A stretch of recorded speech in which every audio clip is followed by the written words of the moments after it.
As someone born in 1985, I have seen my fair share of great iconic battles throughout my lifetime. Whether you're talking about awesome things like Hulk Hogan versus the Ultimate Warrior, the New York Knicks versus the Chicago Bulls, Pepsi versus Coke, or of course Nolan Ryan versus Robin Ventura. There have been many great battles in my lifetime, many awesome battles, and many things that I have always enjoyed seeing. But one battle that really sort of defines the 90s has to be the video game wars. It wasn't like today where you have YouTube channels dedicated to Xbox sucks, PlayStation sucks, Nintendo sucks. No.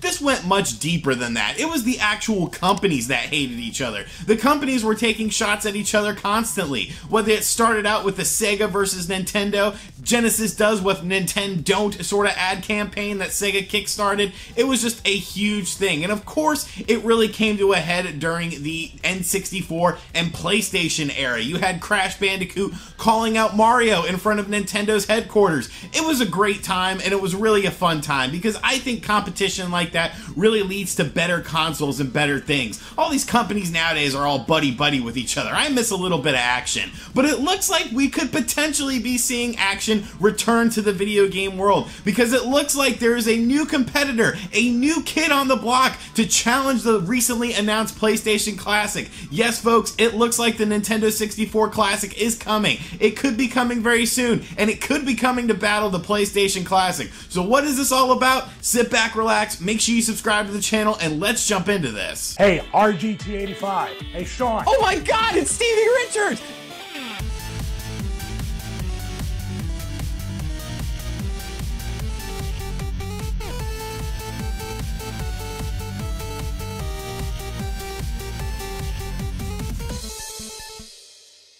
Alright, now before we jump into the meat of the topic, because there's going to be a lot of things to talk about with that, I do want to briefly update you guys on some information that's been newly released regarding the PlayStation Classic. Now, of course, the PlayStation Classic was announced, $99, you get 2 controllers, no DualShock controllers, but 2 controllers, you're going to get 20 games, 5 games have been revealed. I did a full video on that, make sure you guys go check that out. But something interesting has been reported in Famitsu Magazine. According to Famitsu Magazine, in an interview with Sony Interactive Entertainment's Mr. Oda, I don't want to try to pronounce his first name because I'll butcher it, he confirmed that there will be different games on different systems in different regions. He noted that Sony is taking its time in selecting the right games for each model and region, finding stuff that will appeal to certain audiences. Now, that's a bit unexpected in my opinion, because honestly, I don't know much about the PlayStation 1 import scene. I feel like most of the best PlayStation 1 games, the games that people talk about the most on the PlayStation 1, were games that were released, worldwide. They weren't just stuck in a certain region, games like Metal Gear and things like that. They had sort of cultural and mass world appeal. So I'll be interested to see what sort of differences we see when it comes to like the Japanese version of this and the American version of this, because it may be worth importing a Japanese version of this system, the PlayStation Classic, as well, to check out the different games from the different regions. Like I said, I am pretty novice when it comes to the PlayStation 1 import scene. I definitely know like NES and Super NES, but when it comes to the PlayStation 1, I did not realize it was that strong. So let me know down in the comment section down below if you are an old-time PlayStation 1 head and you know about some great imports that only came out in Japan that maybe I should check out, because this is pretty interesting to me, because I think that people will want to double dip. You see how many people picked up like the NES and the Famicom Classic to have both of those systems, and I could potentially see that happening with the PlayStation Classic as well, especially if they do a little bit of a different design on the system for Japan versus the US. So, like I said, let me know some PS1 imports in the comments down below.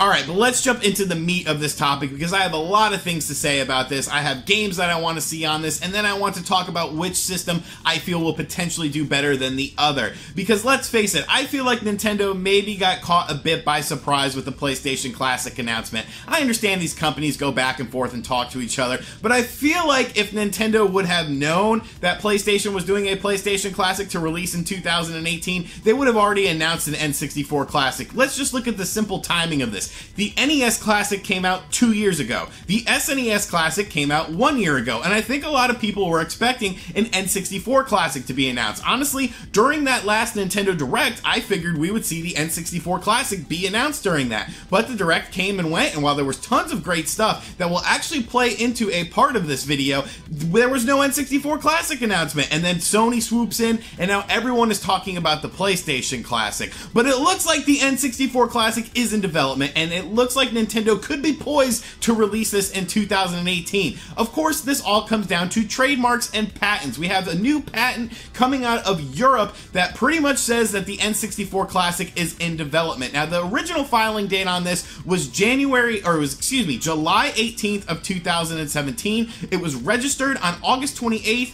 2018 with an expiration of July 18th, 2027. Now, scrolling down, you can clearly see what this is. That is an N64 controller. There's no ifs, ands, or buts about it. It is clearly an N64 controller, and that's what clearly this is. Nintendo Co. Ltd. is the owner of this, and you have some basic information about what this thing is. It's a video game console, all the sorts of classifications. But when you scroll down, I did see something kind of interesting, that this patent was actually partially rejected on January 10th, 2018. I don't know what that's about really, but it was probably just something in the paperwork. But going by this patent, it is clear that the N64 Classic is in development. How far along is it? I can't imagine it would be all that difficult to mass produce and make these sort of things. Now, with that being said, we have to talk about games on the N64 Classic, and then we will finally talk about which system I think will do better in terms of sales versus the N64 Classic and the PlayStation Classic, because this is going to be an excellent war that will definitely sort of hark back to the 90s. Now, of course, the N64 Classic is going to have all the standard games, you know, The Legend of Zelda Ocarina of Time,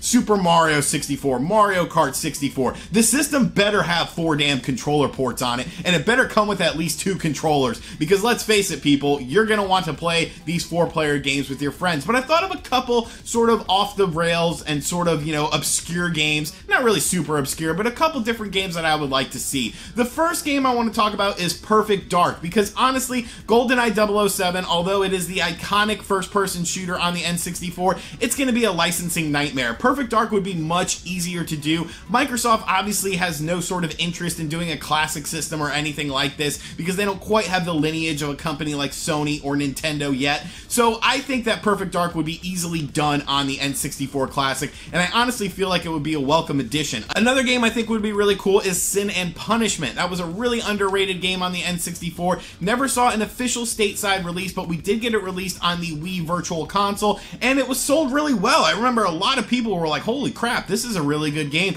We, of course, got a follow-up game on the Wii, but the original Sin and Punishment is a really awesome game, and definitely a game I would like to see on the system. And another exclusive to the N64 that often gets very overlooked is, of course, Mischief Makers. This is one of Treasure's best games, in my opinion. A really fun 2D side-scrolling game, and just a genre and a type of game that you did not see very often on the N64. There's a lot of interesting N64 hidden gems, and you know you're going to see stuff like Smash Brothers, you're going to see stuff like Donkey Kong 64, but I want to see some more beaten off the path games, you know, games that people don't really think about when they think of the N64. And of course, a game like Perfect Dark is pretty synonymous with the 64, but I think Sin and Punishment and Mischief Makers definitely deserve a spot on the list. Now, finally, which console do I think will sell better? The N64 Classic or the PlayStation Classic? There's a lot of buzz about the PlayStation Classic right now. They're doing a lot of things, you know, checking those tick marks, and a lot of people are excited for it.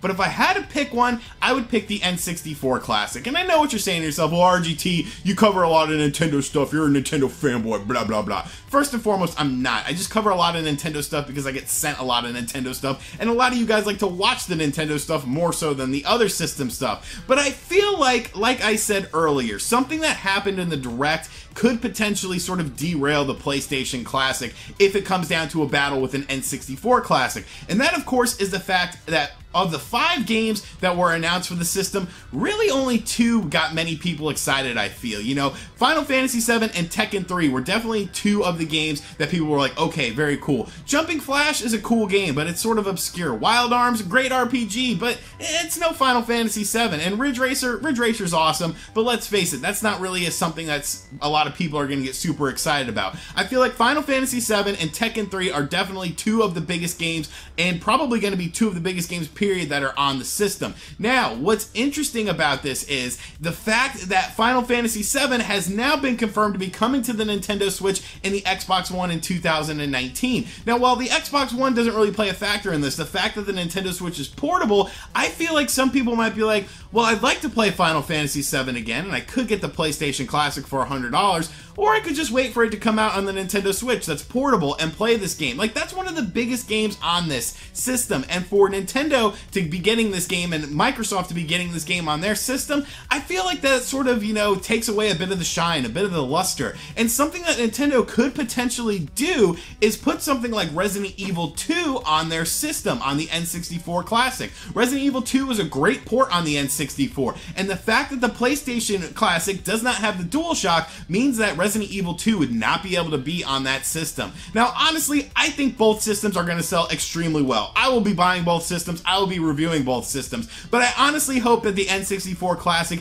is announced very soon and it does get a 2018 release date. Obviously, it's in the works. Obviously, it is coming. I hope Nintendo can get their ass in gear and make this a reality, because I want to see this again. I loved the old video game battles. I loved when companies were at each other's necks and, you know, clawing and scratching and punching each other, and this would really bring back some of those fuzzy feelings, and it'll be great to see the marketing for it, and I hope they take fun shots at each other, because I think it would be really cool. So let me know in the comment section down below what you think of all of this. If the N64 Classic does come out to battle the PlayStation Classic, will you buy one, will you buy the other, or will you buy them both? And as always, thank you for checking out this video. If you are new to the channel, make sure you subscribe and turn on notifications, and as always, I'll catch you guys on the next video. Later.